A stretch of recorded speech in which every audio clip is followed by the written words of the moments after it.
जी का और परम पूज्य व्यास जी महाराज जी का पूजन करते हैं। इसके बाद आज विश्राम दिवस की कथा का रसपान हम सब करेंगे। ओम बंसी विभूषित करा नवनीर धावा पीतांबरा दरुण बिंब फलार्धरोष्ट पूर्णेन्दु सुंदर मुखादरविंद्र नेत्रात् कृष्णात् परम किमपि त्वमहं न जाने। ओम कृष्णाय वासुदेवाय देवकी नंदनाय च नंदगोपकुमाराय गोविंदाय नमो नमः। ओम श्री बालकृष्णाभ्यो नमः। पुराण पुरुषोत्तमाय नमः। ध्याये ध्यानान्तक्षपुष्पाणिं समर्पयामि। ओम सच्चिदानंदरूपाय विश्वोत्पत्त्यादिहेतवे तापत्र विनाशाय श्रीकृष्णाय वयं नुमः। ओम वृंदाय तुलसी देवी प्रियाय केशुश्च विष्णु भक्ति प्रदे देवी सत्यवती नमो नमः। वृंदा देवी नमो नमः। ध्याये ध्यानान्तक्षपुष्पाणिं समर्पयामि। सर्वोपचारार्थे गन्धाक्षतपुष्पं हरि ओम मा गन्धद्वारां दुराधर्षां नित्यपुष्टां करीष्णीं ईश्वरीं सर्वभूतानां तामिहो पवैसं अक्षताक्षसरोश्रेष्ठा कुङ्कुमाक्ता सुशोभिता मया निवेदित्या भक्ता गृहाणा परमेश्वरा माल्यादीनि सुगन्धीनि माल्यत्यादीनि वै प्रभो मया हृतानि पुष्पाणि पूजार्थं प्रतिगृहीतं। सर्वोपचारार्थे गन्धाक्षतपुष्पं समर्पयामि। नैवेद्यं निवेदयामि। नैवेद्यं हरि ओम मानाभ्य आसीदंतर्चकं शेषनोर्दुहो समोर्दतापद्भ्यां भो मृतिसः श्रोत्रा तथा लोकां अगलपयन्नः पंचाचमनीय 5 बार आचमन करें। ओम प्राणाय स्वाहा व्यानाय स्वाहा उदानाय स्वाहा समानाय स्वाहा अपानाय स्वाहा मध्ये मध्ये पंचाचमनीयं जलम समर्पयामि। मुख शुद्धार्थे तांबूलम समर्पयामि। द्रव्य दक्षिणा दक्षिणा चढ़ा दीजिए। भागवत जी के चरणों में दक्षिणा समर्पण करें। हरि ओम हिरण्यगर्भः समवर्तताग्रे भूतस्य जातः पुत्रेक आशीतो सदा धारा प्रथमद्यामुते मा कस्मै देवाय हविकां विधेम। ओम भूर्भुवः द्रव्य दक्षिणान्ते समर्पय।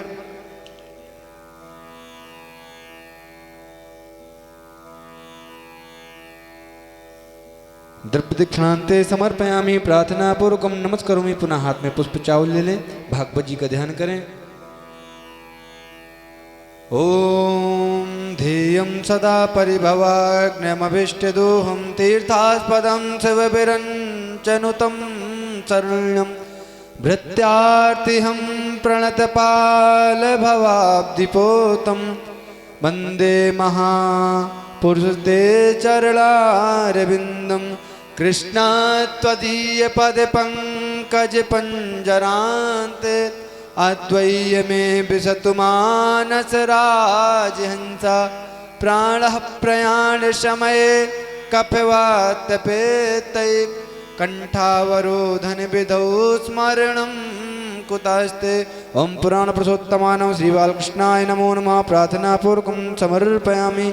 हस्ते जलमादय सीधे हाथ में जले अन्य पूज्य श्रीमद्भागवत महापुराण पूजनम प्रियंतां नमः। बोलो श्रीमद्भागवत महापुराण की जय। महाराज जी के तिलक करें।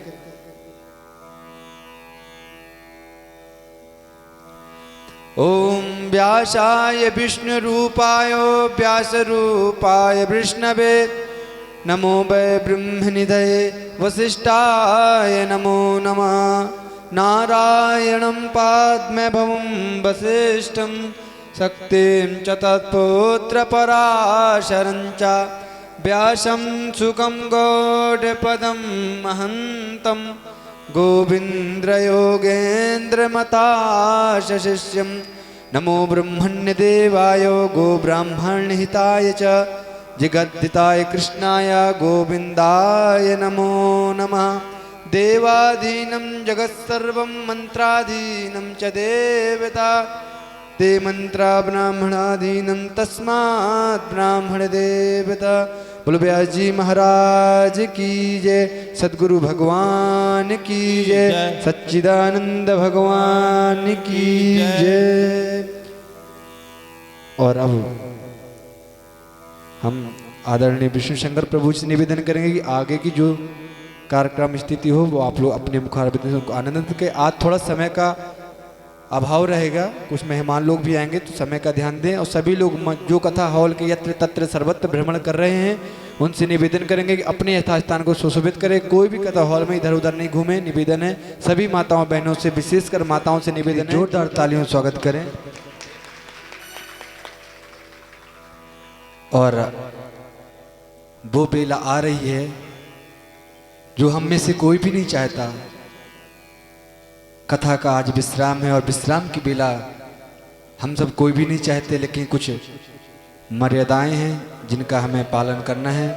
तो ज़्यादा समय न लेते हुए परम पूज्य महाराज श्री के श्री चरणों में कि आज विश्राम दिवस की कथा का आनंद हम सभी भक्तों को दें। गत 6 दिन से बहुत ही सुंदर दिव्य आनंद हमारे इस हॉल में टपक रहा है। जिस भांति ठंडियों में पंडाल से ओस टपकती है, उसी भांति आनंद टपक रहा है। इस आनंद का आज विश्राम दिवस है।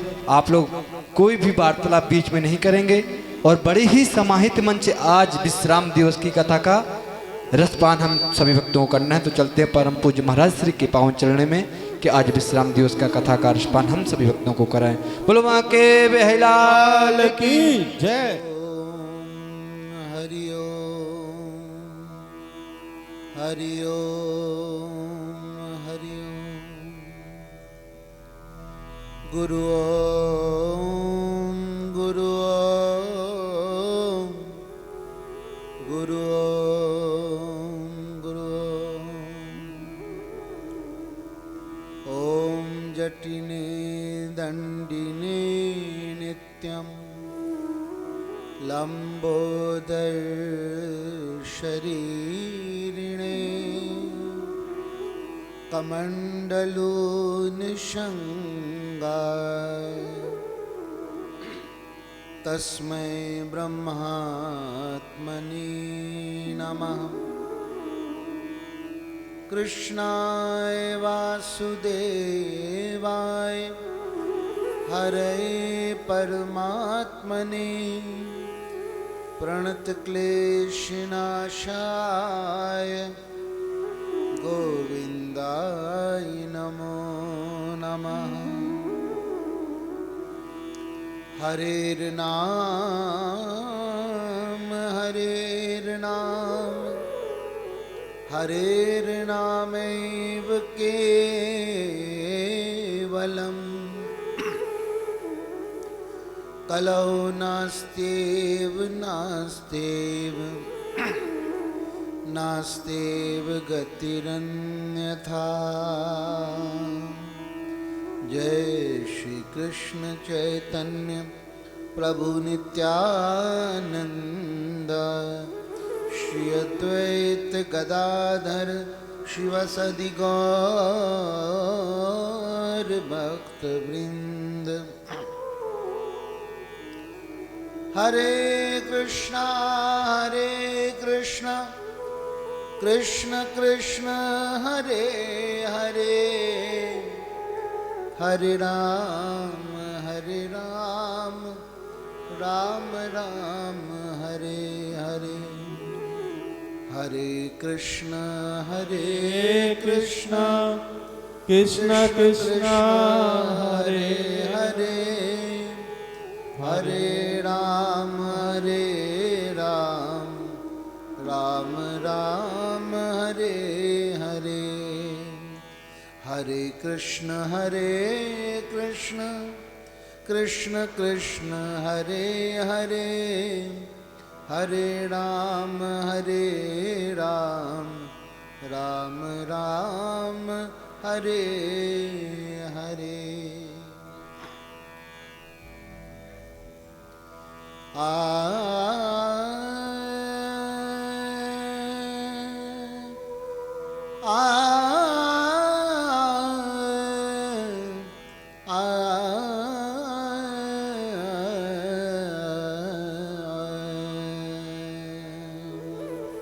विदाई की बेला में भैरवी राग गाया जाता है।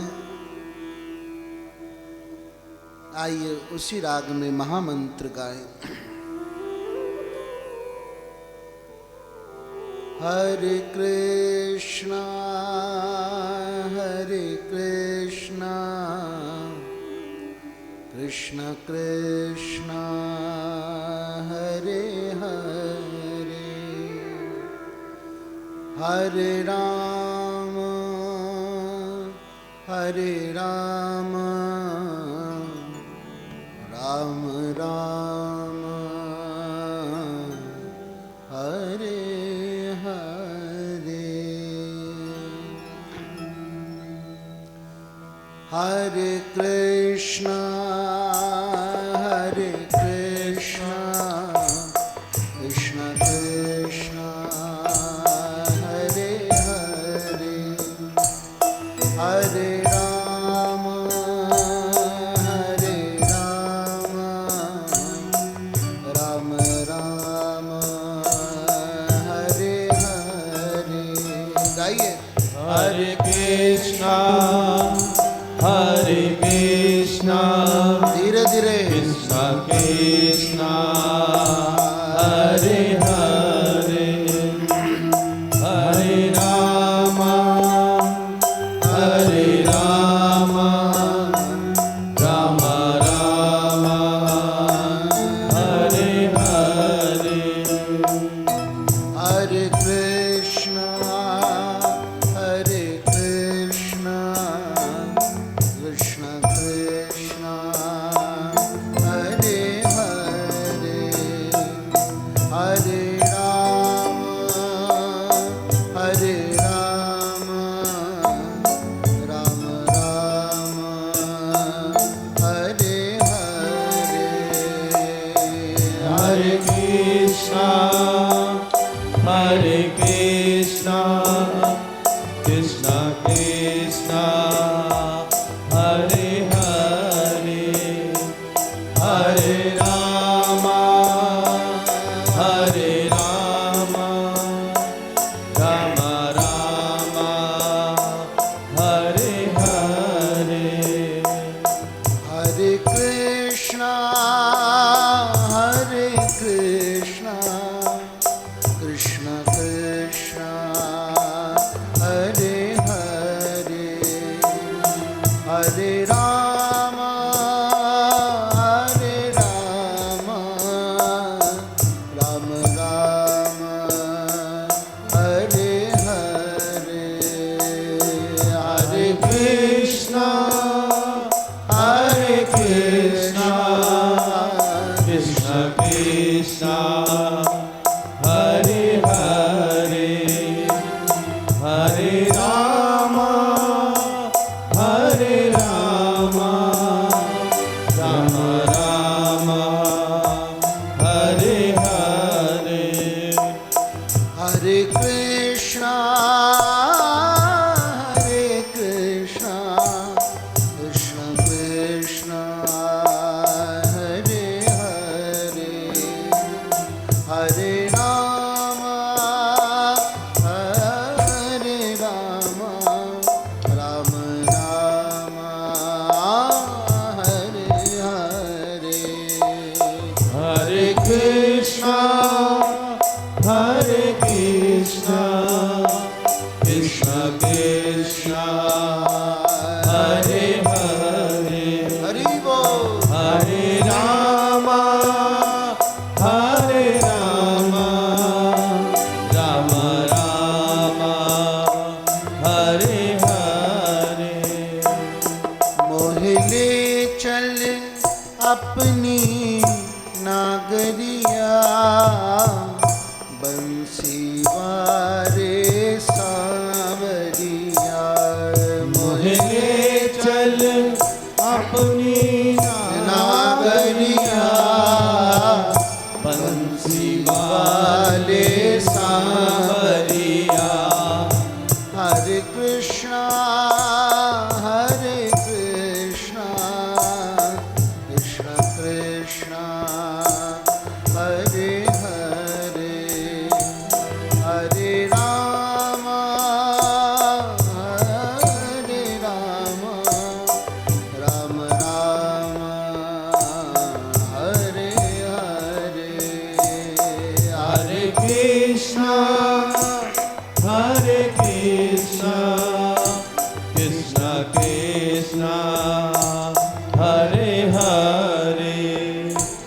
Hare Rama, Hare Rama, Rama Rama, Hare Hare. Hare Krishna, Krishna Krishna, Hare Hare, Hare Rama, Rama Rama, Hare Hare, Hare Krishna, Krishna Krishna, Hare Hare, Hare Rama, Rama Rama, Hare Hare, Hare Krishna, Hari Bol. Krishna, Hare Hare, Hare Rama, Rama Rama, Hare Hare, Hare Krishna, Hare Krishna, Krishna Krishna, Hare Hare, Hare Rama,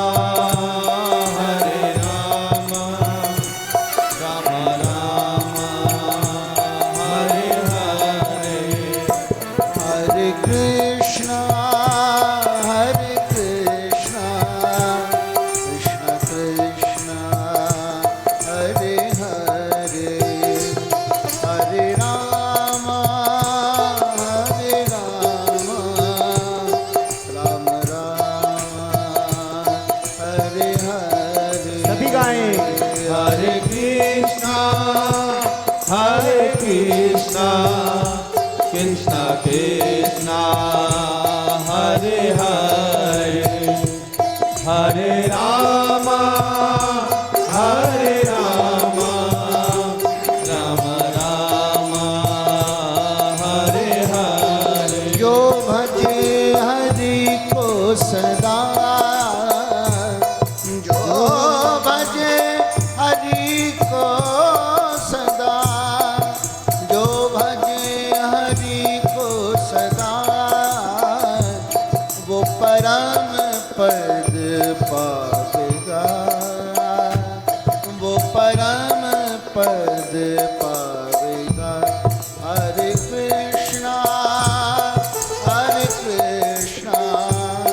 Krishna Krishna, Hare Hare, हरे राम,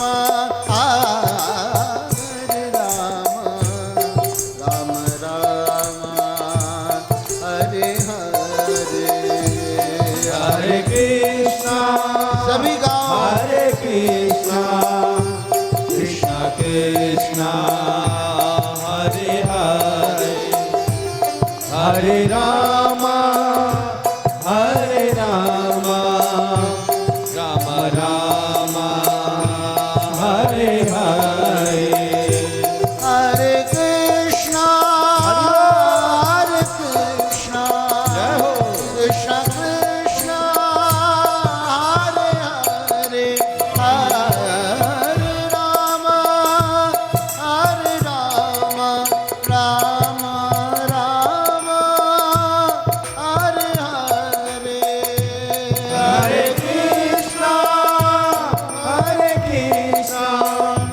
कृष्ण कृष्ण, हरे हरे, हरे राम, राम राम, हरे हरे, हरे कृष्णा कृष्णा कृष्णा हरे हरे हरे राम राम हरे हरे हरे कृष्णा, कृष्णा कृष्णा, हरे हरे, हरे राम, राम हरे हरे, हरे कृष्णा कृष्णा कृष्णा हरे हरे हरे राम राम हरे हरे हरे कृष्णा, कृष्णा कृष्णा, हरे हरे, हरे राम, राम हरे हरे, हरे कृष्णा कृष्णा हरे हरे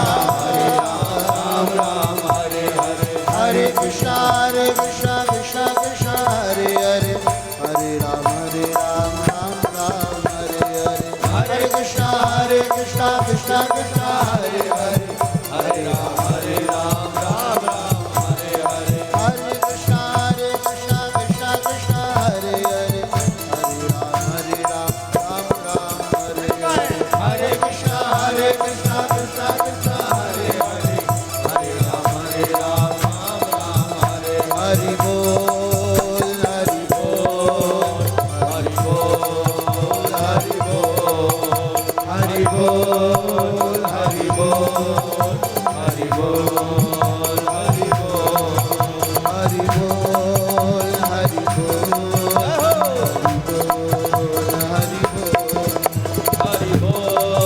हरि बोल हरि बोल हरि बोल।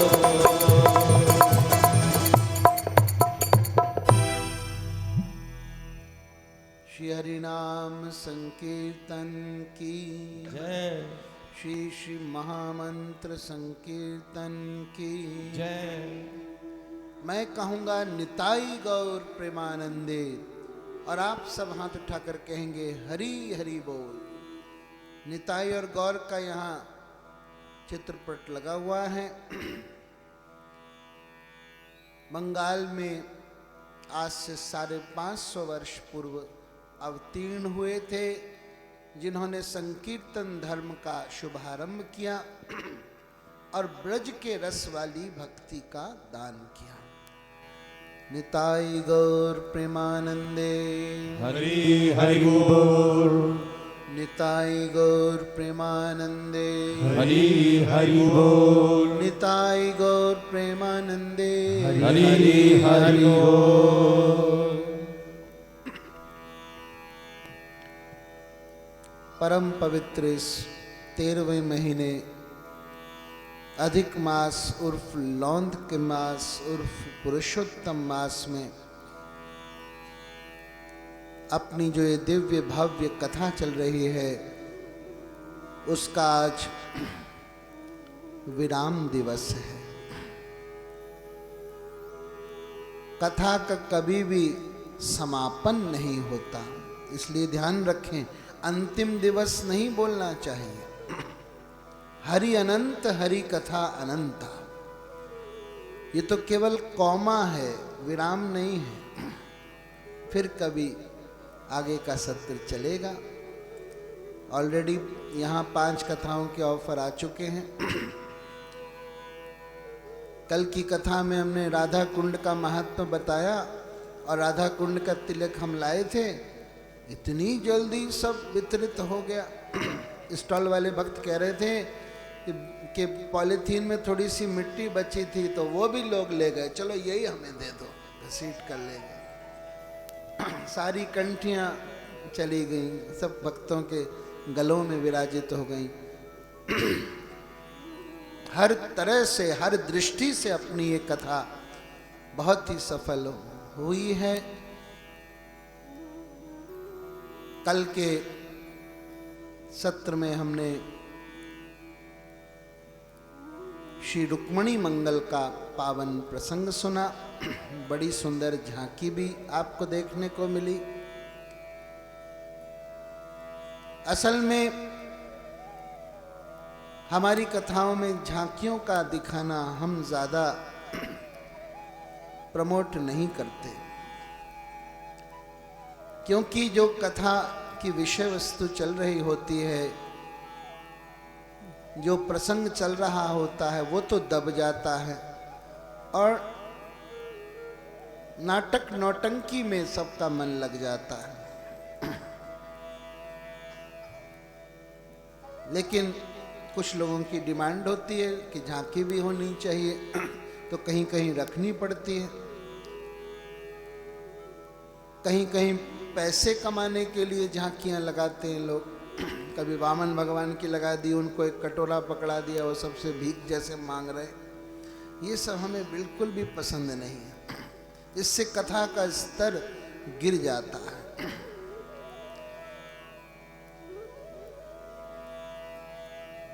विराजित भागवत जी की दिव्य पोथी को प्रणाम करते हुए मेरे पास में ठाड़े ठाकुर जी को, आह्वान किए हुए देवी देवताओं को, विप्र देवों को, आप सब सुधी श्रोता विंदों को एवं आपके हृदय में बैठे हुए मेरे बिहारी जी को बारंबार प्रणाम।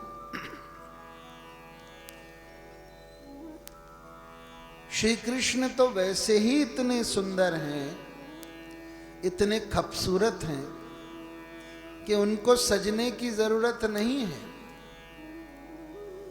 जब वो सजते हैं तो इसलिए सजते हैं, ध्यान देना, इसलिए सजते हैं कि उनके शरीर की जो प्राकृतिक दिव्य आभा है, जिसको आंखें सहन भी नहीं कर सकती, वो चौंधियापन थोड़ा कम हो जाए। गहने पहनकर ठाकुर जी अपनी नेचुरल आभा को दबाते हैं, ना कि बढ़ाते हैं। अरे उनकी आभा को कौन सा गहना बढ़ा सकता है, वो तो हम सब के लिए है। ये पहन रहे हैं माला खूबसूरत बनने के लिए, ठाकुर जी को जरूरत नहीं। उनकी नेचुरल आभा इतनी है कि हम सहन नहीं कर सकते, हमारी आंखें फूट जाएंगी, इसलिए वो गहने धारण करते हैं, सुंदर सुंदर वेशभूषा धारण करते हैं।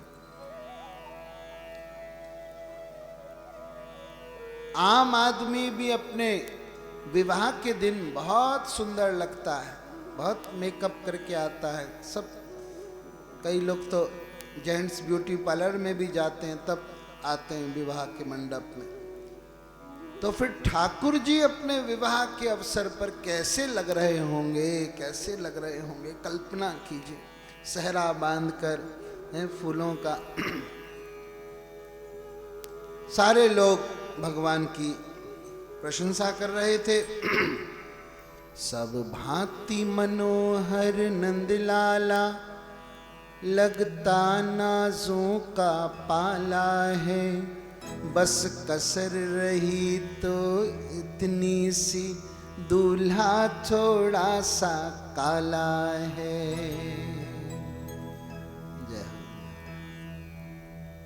कसर कितनी है कि दूल्हा थोड़ा सा काला है, ये भी मजाक में कह दिया मेहमानों ने।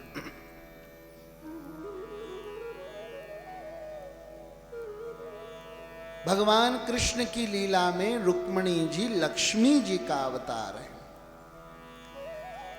और लक्ष्मी को अगर हम अपने घर में रखना चाहें तो उनको बहन या बेटी या मां समझकर रखना चाहिए, कभी भी अपनी भोग्या समझकर नहीं रखना चाहिए। रावण ने यही सोचकर सीता मैया का अपहरण किया था, तो क्या हुआ उसका? 1 लाख पूत 1.25 लाख नाती, ताके घर दिया न बाती। पूर्ण रूपेण सर्वनाश हो गया उसका। लक्ष्मी को चाहता कौन नहीं है, सभी चाहते हैं लक्ष्मी को। जब समुद्र मंथन में से लक्ष्मी जी निकली तो सभी लपक पड़े, मेरी हैं ये, मेरी हैं ये, मेरी। लक्ष्मी जी ने कहा डोंट कम नियर मी, पीछे रहो, मैं अपने तरीके से अपना स्वयंवर करूंगी। और ठाकुर जी ने किसको वरा? श्रीमन नारायण को वरा। लक्ष्मी जी 2 तरीके से हमारे घर में आती हैं। 2 वाहन बताए गए लक्ष्मी जी के, एक तो उल्लू और एक गरुड़।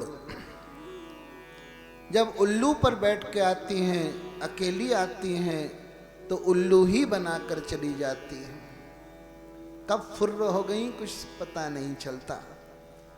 और जब गरुड़ पर बैठकर आती हैं तो दुकेली होती हैं, अपने पतिदेव को, नारायण को भी साथ में लाती हैं, और फिर घर में टिक जाती हैं। क्योंकि वेदों में लक्ष्मी को बोल कहा गया है, गेंद जैसा आकार का बताया गया है, वो कहीं भी टिकती नहीं है। उनको चंचला भी कहा गया है। अगर कहीं वो टिकती हैं तो केवल और केवल भगवान के चरणों में। तो लक्ष्मी जी को भगवान की सेवा में नियोजित करते रहना चाहिए, इससे वो फिर कहीं भी इधर उधर नहीं जाएंगी। ये जो इस जैन पैलेस में श्रीमद् भागवत कथा का इतना सुंदर आयोजन हुआ है, निश्चित रूप से इसमें पैसे लगे हैं, लक्ष्मी जी लगी हैं, लेकिन ये किसमें लगी हैं? नारायण की सेवा में। किसी भी प्रकार से, किसी भी तरीके से इस कथा में कोई कंजूसी नहीं की गई। हमने सुना है कि एसी हॉल तो और भी हैं, लेकिन वो एसी खोलने तक में कंजूसी करते हैं। और यहाँ तो एक दिन पूरा और बढ़ा दिया गया कि भक्तों का उत्साह है, चाव है, आनंद मिल रहा है तो और एक दिन खर्चा करो। सबका खर्चा होता है। तो ये तरीका है लक्ष्मी जी को स्थायी बनाने का। उनको नारायण की सेवा में नियोजित करते रहो, करते रहो, करते रहो। ईमानदारी की अपनी आय का 10% अपने गुरु स्थान पर अथवा धर्म के कार्य में लगा देना चाहिए। ये पूर्वजों की पुरानी रीत रही है और जो पुराने लोग हैं वो अब भी ऐसा करते हैं। हमारे आश्रम में भी हमारे कुछ शिष्य 10% अपना भेजते हैं। अगर ये काम नहीं करोगे तो इससे 4 गुना बीमारी हारी, कोर्ट कचहरी, इधर उधर के सब अपव्ययों में व्यय हो जाएगा। पता ही नहीं चलेगा कहाँ पैसा सरक गया। जब हम 10% निकालते हैं जिसको दशांश कहते हैं, तब बाकी के धन की शुद्धि होती है भैया, शुद्धि होती है। तो 1 लाख कमाते हो तो कितना दान कर देना चाहिए? 10,000। कोई कहेगा 10,000 महाराज, 10,000 तो बहुत है।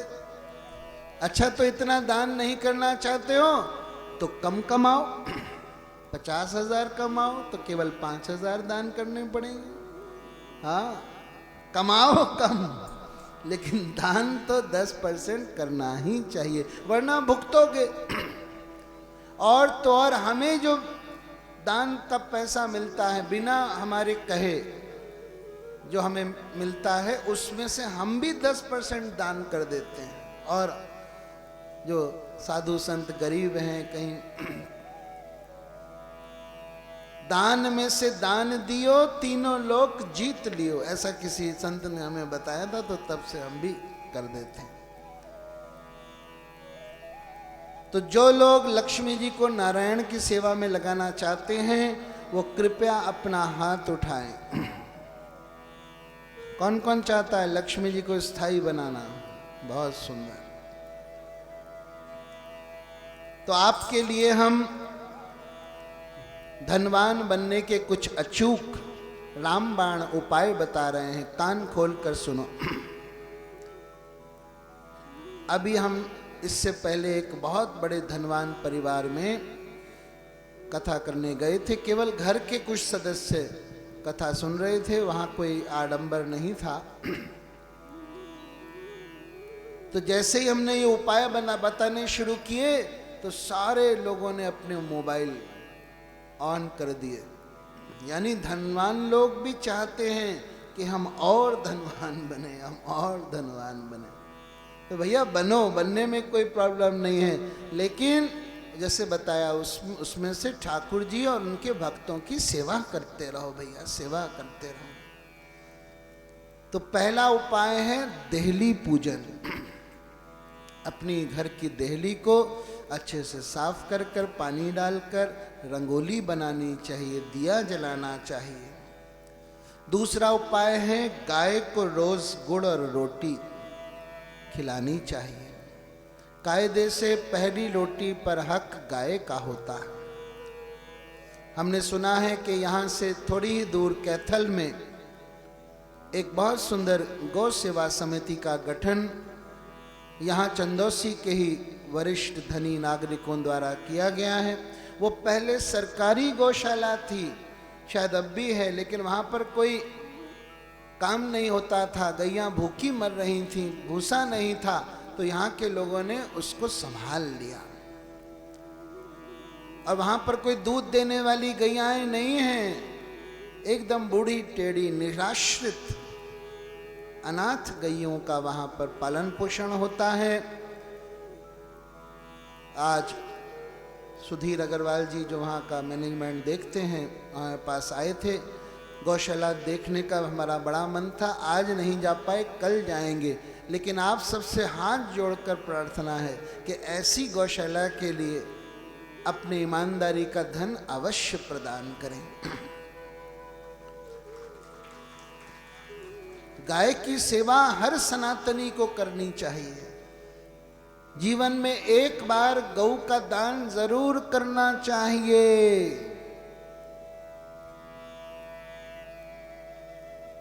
गौ का दान करने का यह मतलब नहीं है कि एक पूरी गौ दान देना जरूरी है। ये जो हम महीने के महीने कुछ पैसे निकालते हैं गोदान के लिए, वो भी गोदान कहलाता है।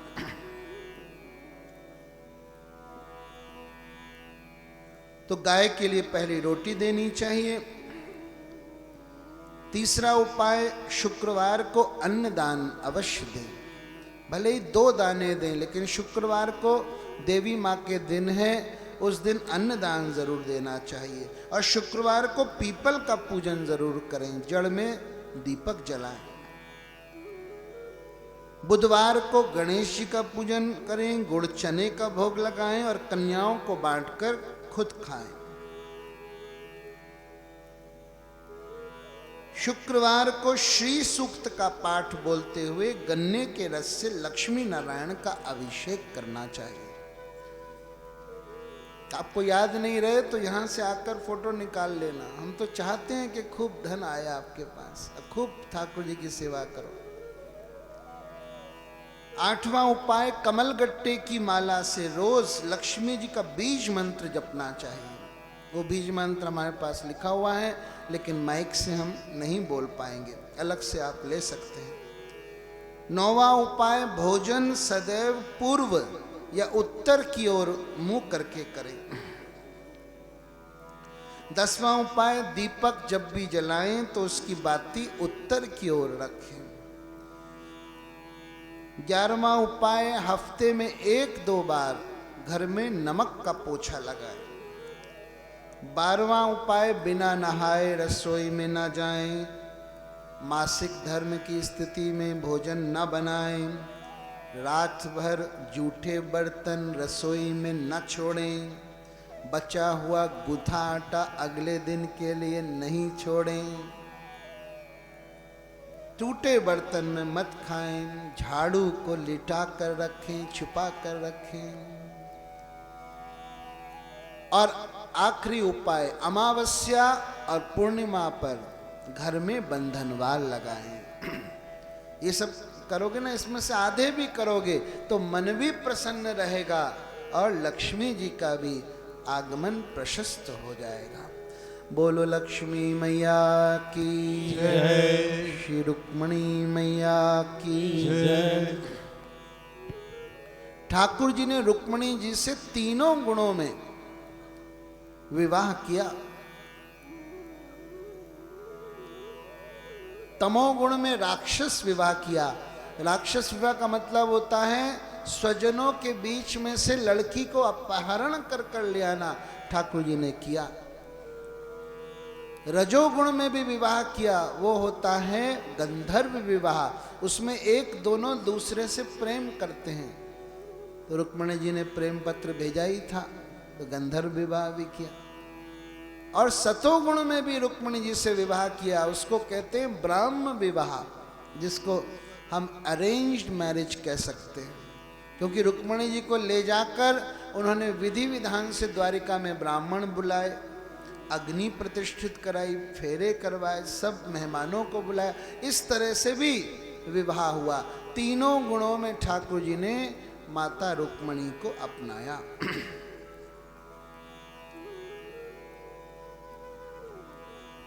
रुक्मणी जी के एक पुत्र हुआ जिसका नाम पड़ा प्रद्युम्न। लेकिन प्रद्युम्न को 10 दिन के अंदर ही शंबरासुर नाम का एक राक्षस प्रसूति घर से उठाकर ले गया और समुंदर में फेंक दिया। उसे किसी बड़ी सी मछली ने निगल लिया और वो मछली जाल में पड़कर इसी शंबरासुर के रसोई घर में आ गई। मायावती नाम की वहाँ दासी थी, उसने वो मछली काटी तो उसके पेट में से जीवित बच्चा निकला। चुपके चुपके उसका पालन पोषण करने लगी। और जब प्रद्युम्न जी थोड़े बड़े हुए तो इन दोनों के बीच यौवन का आकर्षण होने लग गया। मायावती बहुत घबराई कि ये तो हमारा बच्चे जैसा है, ये आकर्षण क्यों हो रहा है। तब नारद जी वहां प्रकट हुए और नारद जी ने कहा चिंता मत करो, तुम लोग पूर्व जन्म के कामदेव और रति हो। आयु में थोड़ा फर्क है लेकिन परस्पर आकर्षण होना कोई गलत बात नहीं है। तब इन दोनों ने मिलकर शंबरासुर की विद्या को निरस्त किया और जोड़े से द्वारिका आए। इस दौरान भगवान के 16,107 विवाह और हो चुके थे। तो तमाम रानियां उन्हें देखा, प्रद्युम्न जी को, सब आकर्षित हुई क्योंकि कृष्ण की छवि उनमें दिख रही थी। लेकिन रुक्मिणी जी ने जब देखा तो उनके मन में वात्सल्य भाव प्रस्फुटित हुआ। उन्होंने सोचा अगर मेरा बेटा इस समय जीवित होता तो इतना ही बड़ा होता और इतना ही सुंदर होता। प्रद्युम्न जी ने जाकर रुक्मिणी मैया के पांव छुए और परिचय दिया, ये तुम्हारी बहू है मायावती। ओहो, रुक्मिणी जी तो अत्यंत प्रसन्न हुई, एक के बदले 2 आ गए हैं। उस दिन सारी द्वारिका में दीपमाला प्रज्वलित की गई।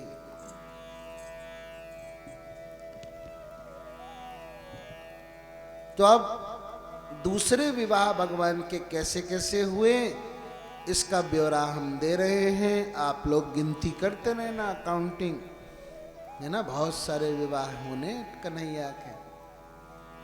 कुछ लोगों को तो इसी बात से बहुत आपत्ति होती है कि इन्होंने इतने विवाह क्यों किए।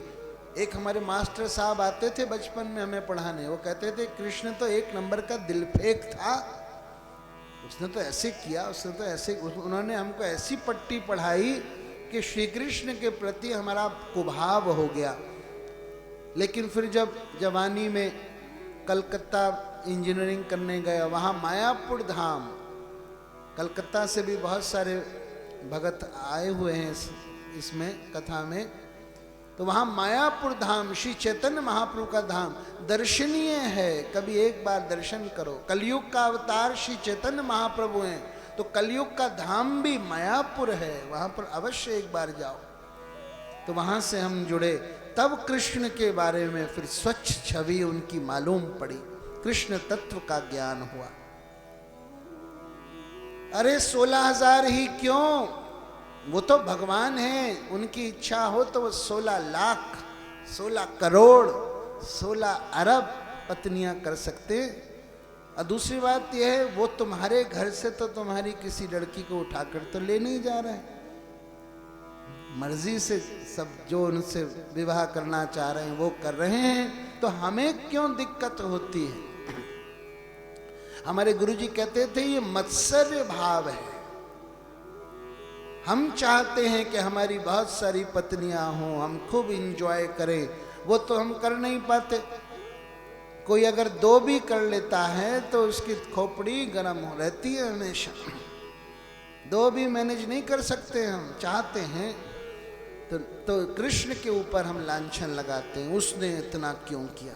अरे he is the supreme personality of God head, वो साक्षात भगवान है, भगवान।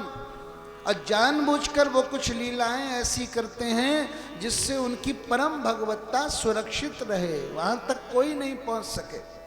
जैसे गोवर्धन को उठाना, आज तक किसी ने ऐसा काम नहीं किया। वो 16 कला पूर्ण स्वयं परात्पर ब्रह्म है। तो दूसरा विवाह कैसा हुआ सुनिए। द्वारिका में सत्रजित नाम का एक सूर्य भक्त रहा करता था। सूर्य की भीषण तपस्या के फलस्वरूप उसको एक बहुत ही सुंदर मणि मिली थी जिसका नाम था श्यामंतक मणि। रोज 2 घंटा उसकी पूजा करने के बाद उस मणि से 20 भार सोना निकलता था। 20 भार का मतलब है लगभग 160 किलोग्राम सोना निकलता था। उसके प्रभाव से सत्यजित बहुत धनवान हो गया था, बहुत उच्छृंखल हो गया था। एक दिन वो अपनी मणि को गले में पेंडेंट की तरह लटकाकर ठाकुर जी की सुधर्मा सभा में आया। सारे दरबारी उठकर खड़े हो गए, सोचने लगे कि आज सूर्यदेव भगवान आए हैं। ऐसी रोशनी उस मणि में से निकल रही थी। भगवान ने कहा नहीं नहीं सब बैठो, ये सूर्य नहीं सूर्य भक्त हैं, सत्यजित जी हैं। सभा पूरी होने के बाद दरबारियों ने सत्यजित से संपर्क किया और कहा भैया शास्त्रों का ये निर्णय है कि हमारे पास कोई बहुत अनमोल वस्तु हो तो उसको अपने पास ना रखकर हमें राजा को प्रदान कर देनी चाहिए, वही इसके योग्य हैं। तो आप तो द्वारिकाधीश को मणि दे दो। उसने बहुत मुंह बनाया, कहने लगा बिल्कुल सवाल ही नहीं उठता। और उसके मन में ये भावना आ गई कि जरूर द्वारिकाधीश की नजर मेरी मणि पर है, और इन्होंने ही कहलवाया है। संयोग की बात उसका भाई प्रसेन कुछ दिनों बाद शिकार पर जाने के लिए तैयार हुआ और उसने कहा मुझे मणि दे दो, मैं मणि पहनकर जाना चाहता हूं। जंगल में गया और फिर वापस नहीं लौटा। अब तो सत्यजित ने अफवाहें फैलानी शुरू की कि हो ना हो इन द्वारिकाधीश श्री कृष्ण ने ही मणि के चक्कर में मेरे भाई का मर्डर कराया है। और लोग भी सुनकर कहने लगे हो सकता है, बचपन के तो ये चोर हैं ही, नामी चोर हैं, क्या पता फिर से इनकी आदत बिगड़ गई हो। भगवान ने सुना जब कि ये मिथ्या कलंक हमारे ऊपर लग रहा है, तो पहले तो उन्होंने सुधर्मा सभा से इस्तीफा दिया। कितना सुंदर शासन था भगवान का। आजकल के तो कितने दागी मंत्री हैं, उनके ऊपर क्रिमिनल केस चल रहे होते हैं, फिर भी वो विधानसभा और सब सभाओं में मेंबर बने रहते हैं। भगवान ने पहले इस्तीफा दिया कि मेरे ऊपर कलंक लगा है, जब तक कलंक नहीं हटेगा तब तक मैं सभा में नहीं जाऊंगा। और जंगल में खुद गए पड़ताल करने के लिए कि कहाँ गया वो प्रसेन और कहाँ खो गई वो मणि। वहां देखा कि प्रसेन एक जगह पर मरा हुआ पड़ा था, मणि गायब थी और वहां पर शेर के पैरों के चिन्ह थे। उसका अनुसरण करते हुए आगे गए तो पता चला शेर भी मरा पड़ा है और उसके पास रीछ के पांव के चिन्ह हैं। उसका अनुसरण करते हुए गए तो आगे जाकर एक बहुत बड़ी गुफा आई जिस पर एक पत्थर ढका हुआ था। भगवान ने वो पत्थर हटाया, गुफा में प्रवेश किया। वहां जामवान जी की गुफा थी। वो जामवान जी कौन है पता है? ब्रह्मा जी के पुत्र हैं और त्रेता युग से विराजमान है, बल्कि तीनों युगों में जामवान जी विराजमान रहे। हनुमान जी को उनकी खोई हुई शक्ति का स्मरण इन्होंने ही कराया था। रावण को मारकर जब भगवान श्री राम वापस अयोध्या लौटे तो राज्याभिषेक के दौरान राम जी ने सबको निमंत्रित किया कि सब आकर अपना मनचाहा वर मांग लें। सबने अपने अपने वरदान ले लिए, लेकिन जामवान जी एक कोने में सकुचाए हुए खड़े थे। भगवान ने उनको बुलाया, आप तो कुछ नहीं मांग रहे हैं, आप भी मांगिए। जामवान जी ने कहा हमें थोड़ा कुछ अलग प्रकार का मांगना है। भगवान ने कहा मांगो मांगो, दिल खोल कर मांगो। जामवान जी ने कहा कि रावण के साथ युद्ध में हमें तो अपने पैंतरे दिखाने का अवसर ही नहीं मिला, हमें बूढ़ा समझकर सबने किनारे छोड़ दिया, तो हमारे तो हाथों में अभी भी बहुत खुजली हो रही है, आपके साथ थोड़ा मल्ल युद्ध कर लें। राम जी ने कहा, क्या कहा? मल्ल युद्ध हमारे साथ? अरे मैं तो आपको पिता के स्वरूप में मानता हूं। उन्होंने कहा, देख लीजिए, हमारी तो यही इच्छा हो रही है। ठाकुर जी ने कहा, अच्छा तो फिर आपकी ये इच्छा अगले अवतार में पूर्ण होगी। जितने भी राम अवतार के पेंडिंग काम थे वो सारे के सारे कृष्ण अवतार में हुए। आप देख लो इतिहास। राम अवतार में दंडकारण्य के ऋषिगण श्री राम पर माधुर्य भाव में आसक्त हो गए थे। भगवान राम ने कहा, नहीं नहीं, इस बार हम ये अभिलाषा आपकी पूर्ण नहीं कर सकते। अगले अवतार में आप सब गोपी बनेंगे और हमको माधुर्य भाव से भजेंगे। तो जामवान जी को दिया हुआ वरदान भी अब पूरा होने की बेला आ गई है। जैसे ही वहां गुफा का पत्थर हटाया, अंदर जामवान जी की बेटी जामवती उसी मणि से खेल रही थी। अनजान व्यक्ति को देखकर जोर से चिल्लाई और जामवान जी वहां पर आकर श्री कृष्ण से भिड़ गए। दोनों एक दूसरे से गुत्थम गुत्था हो गए। कभी पत्थर एक दूसरे पर फेंकते, कभी वृक्ष उखाड़ उखाड़ कर फेंकते, कभी घूंसों से वार करते। एक दो दिन नहीं, पूरे 28 दिन तक युद्ध चलता रहा। और 28वें दिन भगवान श्री कृष्ण ने जामवान जी की ऐसी मरम्मत की कि उनकी नस नस दुखने लगी। सोचने लग गए कि ये कोई साधारण व्यक्ति नहीं हो सकता है, कौन है? तब श्री कृष्ण ने अपने अंदर से उनको राम रूप में दर्शन दिए और उनको याद दिलाया कि तुमने वर मांगा था कि तुम मुझसे मल्ल युद्ध करना चाहते हो, आज तुम्हारी ख्वाहिश पूरी हो गई। जामवान जी चरणों में लेट गए, हे प्रभु, मुझसे इतना अपराध हुआ, मैंने अपने इष्ट देव के साथ युद्ध किया। बहुत मन में ग्लानि हुई। सोचने लगे, कैसे मैं अपने संबंधों को पुनर्स्थापित करूं। याद आया कि क्यों ना अपनी बेटी ही इनको सौंप दूं, तो ये मेरे दामाद बन जाएंगे, जमाई बन जाएंगे। और जमाई तो बेटे जैसा होता है, रिश्ता बढ़िया बन जाएगा। भगवान से कहा तो भगवान राजी हो गए।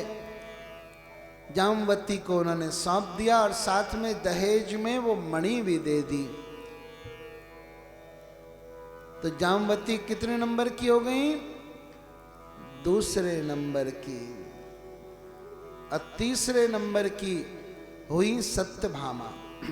कैसे? जब भगवान मणि लेकर वापस आए तो सत्यजित को बुलाकर उन्होंने मणि दे दी।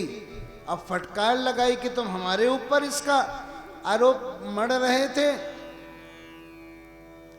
कहते हैं कि गणेश चतुर्थी के रात का चंद्र नहीं देखना चाहिए।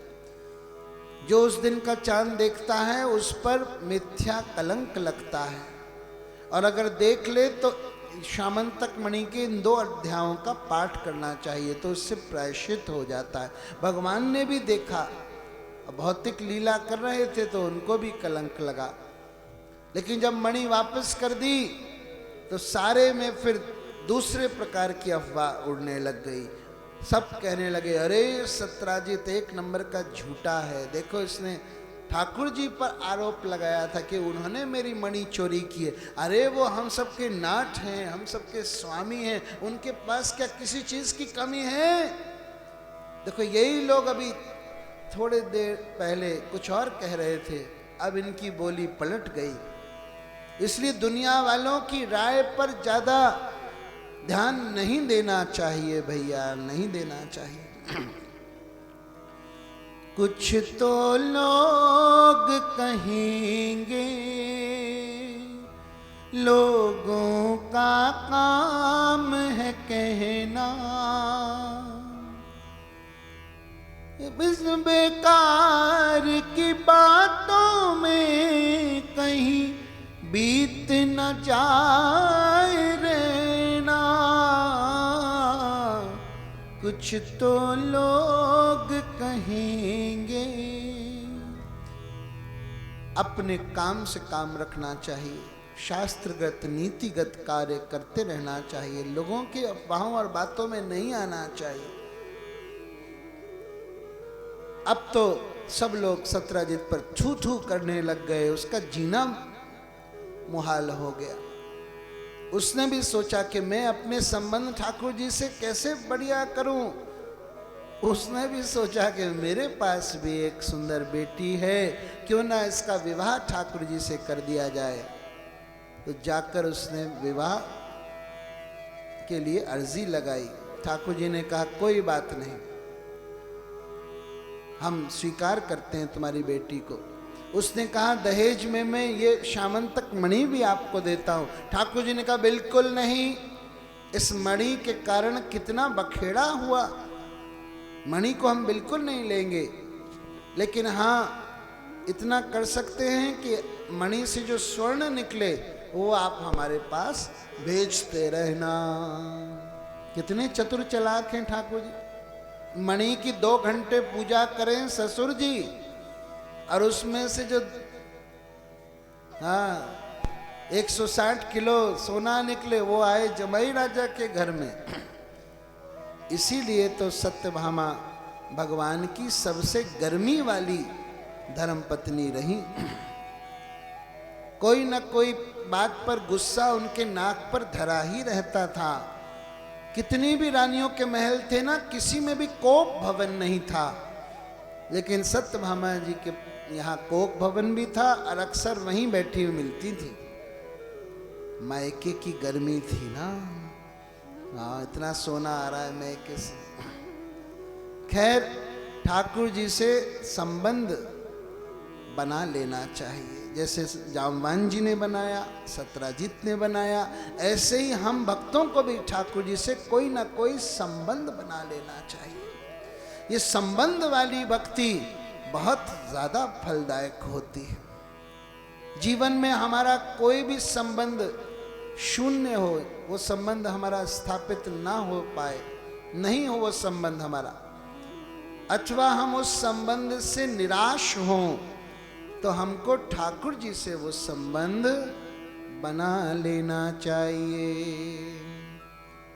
मुरादाबाद में हमारी कथा हुई, दुर्गेश नगर में, और वहां पर एक माता जी ने हमसे नामदान लिया, अपने घर ले गई और अपने दीवार पर लगी एक छोटी सी तस्वीर दिखाई। मैंने कहा कौन है ये?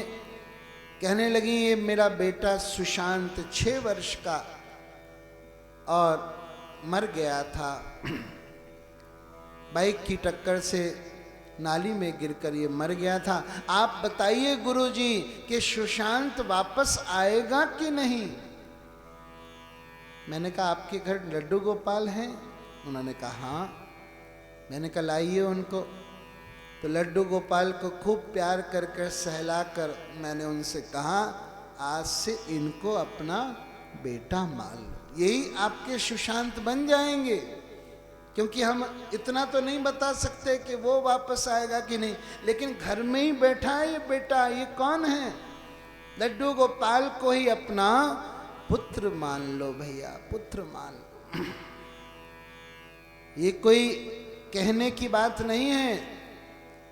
भक्तों की जीवनियों में अनेक प्रसंग इस प्रकार के मिलते हैं कि मैया ने लड्डू गोपाल को अपना पुत्र बना लिया और फिर लड्डू गोपाल ने भी वैसे ही व्यवहार को निभाया जैसे बेटा निभाता है। बहुत प्रसिद्ध संत हुए हमारे देश के श्री नारायण दास भक्तमाली बक्सर वाले। उन्होंने सीता जी को अपनी छोटी बहन बना लिया था। तो जगत जननी है उनकी बहन थी, तो उनको सब लोग मामा जी कहकर पुकारते थे।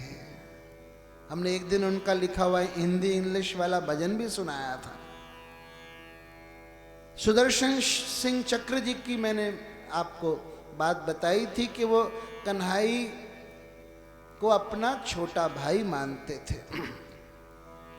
कई लोग हमसे पूछते हैं कि आप क्या मानते हैं ठाकुर जी को, तो हमने आपको बताया था कि हमारी गुरु माँ यशोमती माँ उर्फ जटावाली माँ कन्हैया को अपना पुत्र मानती थी, और पुत्र ही नहीं मानती थी, साक्षात भगवान 7 बरस के रूप में उनसे लीला करने आते थे। तो एक दिन उन्होंने मुझसे कहा कि गोपाल भी मेरा लाला है और तू कवि, मुझको कवि कहती थी, तो तू कवि भी मेरा लाला है, क्योंकि शिष्य भी पुत्र के ही समान होता है। तब गोपाल जी और मुझ में क्या संबंध बन गया? भाई का संबंध। तो हमें बनाना नहीं पड़ा, हमारी गुरु माँ के भाव के अनुरूप हमारा भाई का संबंध हो गया, हम उन्हें मित्रवत मानते हैं। जटावाली माँ ने हमसे कहा था, बेटा तुमसे कोई जुड़ा करे तो तुम उसको ये मंत्र देना। एक बहुत सुंदर मंत्र बताया, और गत 12-13 वर्ष से कोई हमसे अगर गुरु मंत्र मांगता है तो हम उसी मंत्र का दान करते हैं। बहुत छोटा सा और बहुत कल्याणकारी मंत्र है। आप में से भी अगर कोई हमारे जटावाली माँ का वो सिद्ध मंत्र लेना चाहे, साधना में आगे बढ़ना चाहे, वृंदावन धाम से जुड़ना चाहे, तो कल सुबह 10 बजे आप आ सकते हैं। यहीं ऊपर कक्ष में 101 रूम में आप आकर हमसे वो मंत्र दान ले सकते हैं। जब कोई गुरु अपने श्रीमुख से मंत्र दान करता है तब उस मंत्र में असीमित शक्ति आ जाती है, भव तरने की शक्ति आ जाती है। हमारे पास कोई शक्ति नहीं है, हम गुरु होने लायक नहीं है, लेकिन वो गुरु माँ हमारी साक्षात गोपाल जी के साथ लीला करती थी, उनका दिया हुआ वो मंत्र है। जिसको भी चाहिए हो कल सुबह 10 बजे हमसे संपर्क करें।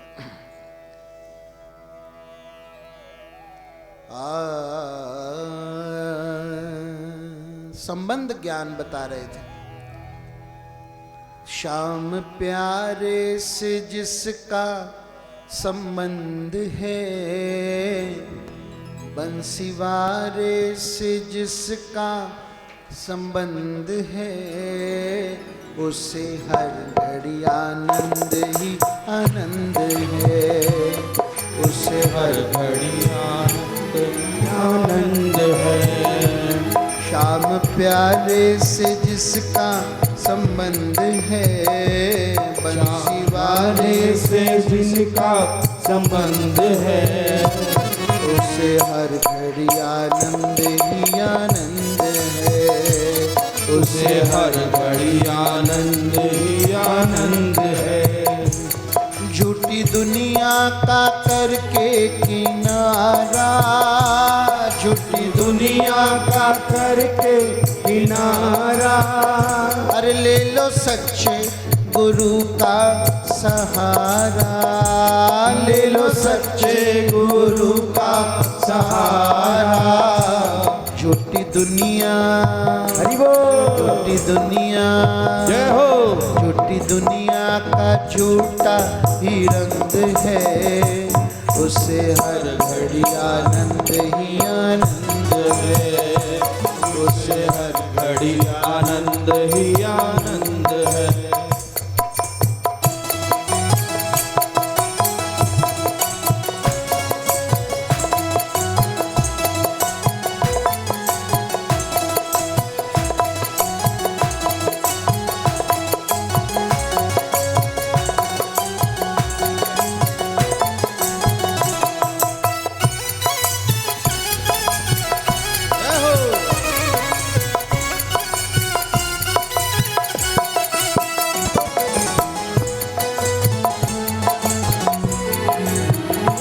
उसको चिंता कभी ना सताई, वो तो जन्म जन्म सुख पाए, वो तो जन्म जन्म सुख पाए। उसका कटता, हरि बोल, कटता, उसका कटता 84 का फंद है, उसे हर घड़ी आनंद ही आनंद है, उसे हर घड़ी आनंद ही आनंद है। जिसकी वाणी कोयल सी चहक हो, जिसकी वाणी कोयल सी चहक हो,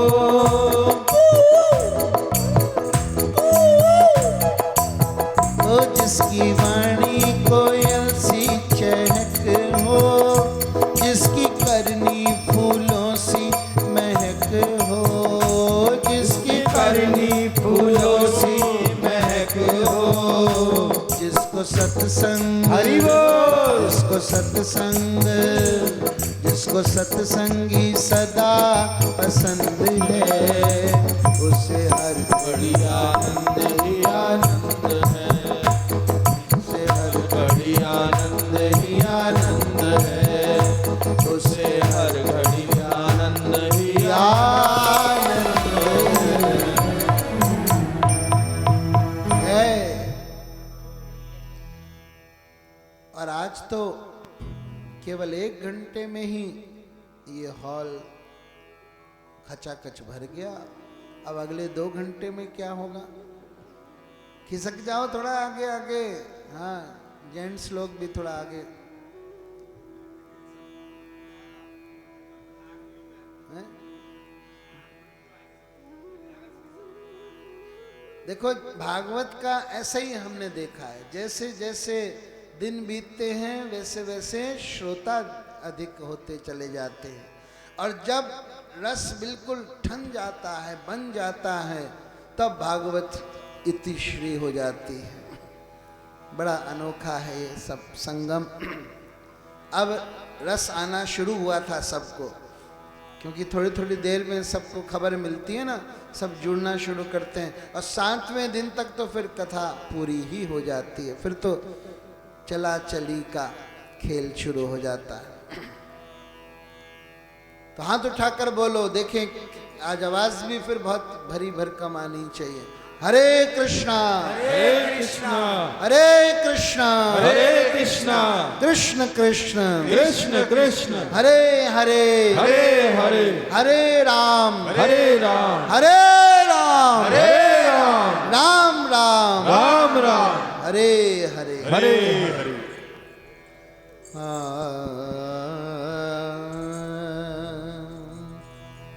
जो उसकी रजा में रजामंद है, जिस सत्संग ही सदा पसंद है, उसे हर घड़ी आनंद ही आनंद है, उसे हर घड़ी आनंद ही आनंद है। बुझे हुए चेहरे लेकर मत बैठो यहाँ, क्योंकि आपको देख देख कर ही तो हम सुनाते हैं।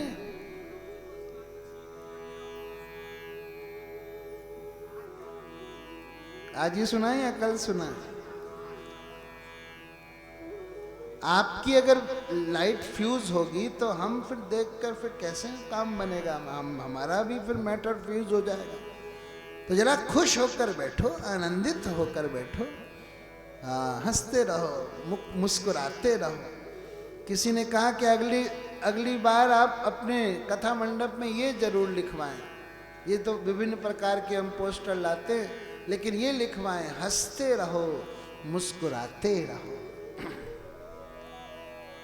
ओ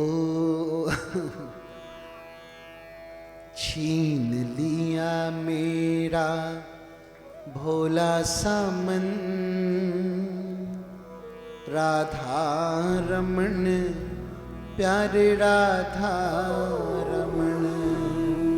वृंदावन के सबसे छोटे ठाकुर और सबसे सुंदर ठाकुर केवल इतने से हैं, नन्हे से, लेकिन इतना सुंदर सजकर दर्शन देते हैं, ये भक्तों के तो होश उड़ जाते हैं। सबसे ज्यादा मीडिया में आते हैं राधा रमन, अलग अलग प्रकार के दर्शन। कभी नेकर पहनकर दर्शन देते हैं गर्मियों में, तो एक घर में हम गए, उन्होंने कहा हाँ आपने तो हमारे नेकर वाले ठाकुर जी का भजन सुना दिया। हमने कहा वो कौन ठाकुर है? कह रहे राधा रमन नेकर वाले ठाकुर कहते हैं उन्हें, चड्डी वाले ठाकुर। अरे छीन लिया मेरा भोला सा मन, गरबा राधा रमन प्यारे राधा रमन।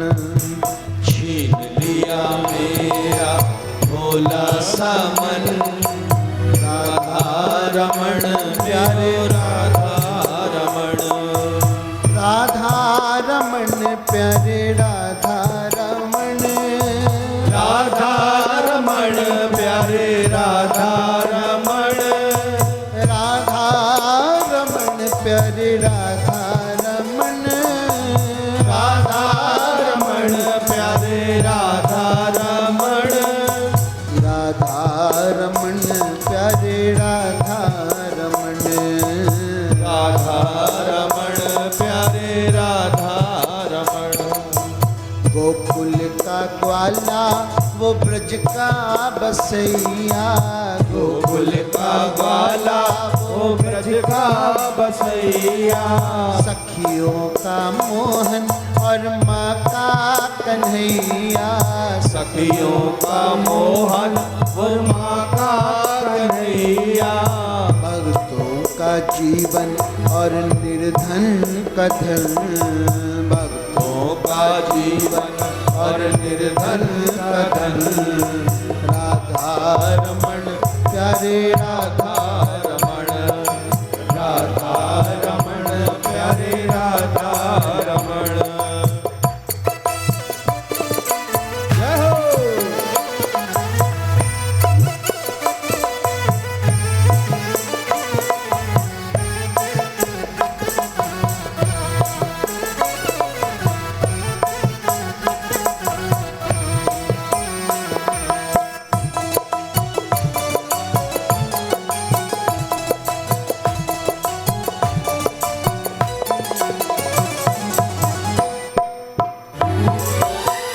करके देखा वो मंदिर के अंदर, जाकर के देखा वो मंदिर के अंदर। घट घट के अंदर वही श्याम सुंदर, घट घट के अंदर वही श्याम सुंदर। कुंडल हलन और तिरछी चलन, कुंडल हलन और तिरछी चलन। राधा रमन प्यारे राधा रमन, ओ राधा रमण प्यारे राधा रमण। छीन लिया मेरा भोला सा मन, छीन लिया मेरा भोला सा मन। छीन लिया मेरा भोला सा मन, छीन लिया मेरा भोला सा मन। राधा रमन प्यारे राधा रमन। राधा रमण प्यारे राधा रमण।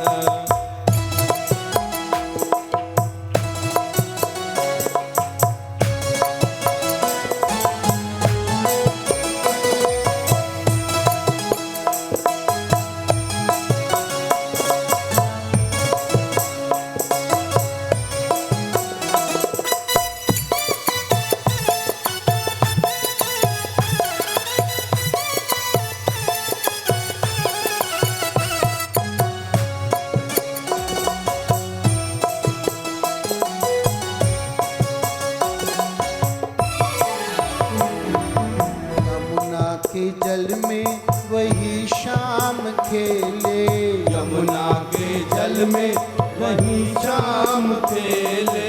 लहरों में उछले और करत किलोले, पैरों में उछले और करत किलोले।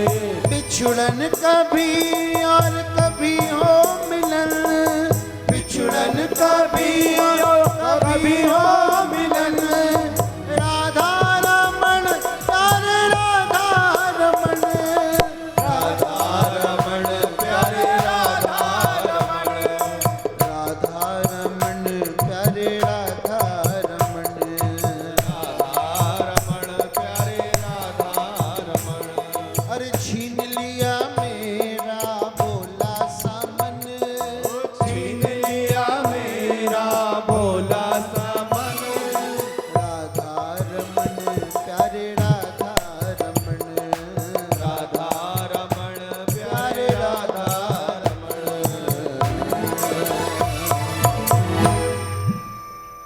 बोलो श्री राधा रमन लाल की जय।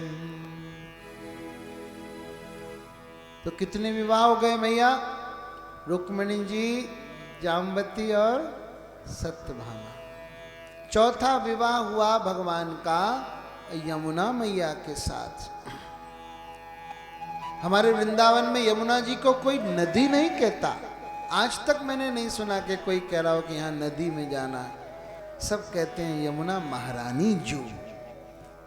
चौथे नंबर की पटरानी है श्री कृष्ण की। अर्जुन के साथ रथ में बैठकर सैर करने जा रहे थे। रास्ते में यमुना के किनारे कोई सुंदर युवती तपस्या करती हुई मिली। भगवान ने पूछवाया, पूछो देवी जी से किस लिए तपस्या कर रही हैं? अर्जुन ने पूछा। उसने कहा, मैं कृष्ण को वर रूप में प्राप्त करने के लिए तपस्या कर रही हूं। अर्जुन ने आकर कहा, ठाकुर जी ने कहा, बुला लो बुला लो, चट मंगनी और पट ब्याह। उसके बाद पांचवा विवाह हुआ मित्रविंदा के साथ। उसको स्वयंवर से हरण कर लाए प्रभु। कौशल देश